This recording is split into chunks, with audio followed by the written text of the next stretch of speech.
வாடா மாதவா. What's going on bro? ஓ என்ன மச்சான் அவ்வளோ அவசரம் வர சொன்னேன்? வெயிட் சொல்கிறேன். What is it? போன வாரம் நான் வந்து ஒரு ப்ராஜெக்ட் ஒன்று சப்மிட் பண்ணேன்ல. ஆமாம் நீ கூட கொஞ்சம் ஸ்ட்ரகிள் பண்ணி அந்த ஃபைலு. ஆமாம்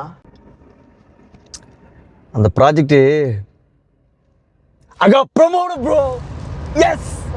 Oh yes, I got promoted. I can't believe this. Okay. Aren't you happy for me மச்சி? Yeah மச்சான் உனக்கு நான் சந்தோஷப்படாமலாம் மச்சான். ஆனால் மச்சி ஒரு விஷயம்டா, அந்த ஃபைலை நீ வந்து ஏதோ தப்பு பண்ணிட்டேன்னு சொல்லிட்டு ஆஃபீஸுக்குள்ள பேசிக்கிறாங்க. பார்த்துக்கோ. அப்படிலாம் சான்ஸே கிடையாது தப்பு பண்ணுறதுக்கு. என்னடா இப்படி சொல்கிற நீ? இரு போலாம். பாஸ் தான்டா ஃபோன் பண்ணுறாரு. பாஸா? எடு பேசு. ஹலோ. ஹாய் விக்ரம். சார் சொல்லுங்கள் சார். நான் உங்கள் ஃபைல்லாம் பார்த்துட்டேன். ஓகே தப்பு எதுவுமே இல்லை. Okay sir. உங்கள் promotion confirm. So congratulation. Thank you sir. நீங்கள் ப்ரொமோஷன் ஆனது மாதவனுக்கு பிடிக்கல போல. அப்படிங்களா? அவன் ஏன் என்கிட்ட போய் சொன்னான்னு தெரியல, கொஞ்சம் ஜாக்கிரதையா இருங்க. Thank you sir.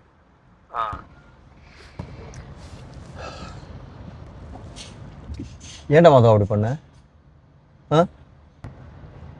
ஆமாடா நான் தான் சொன்னேன். வேற என்ன?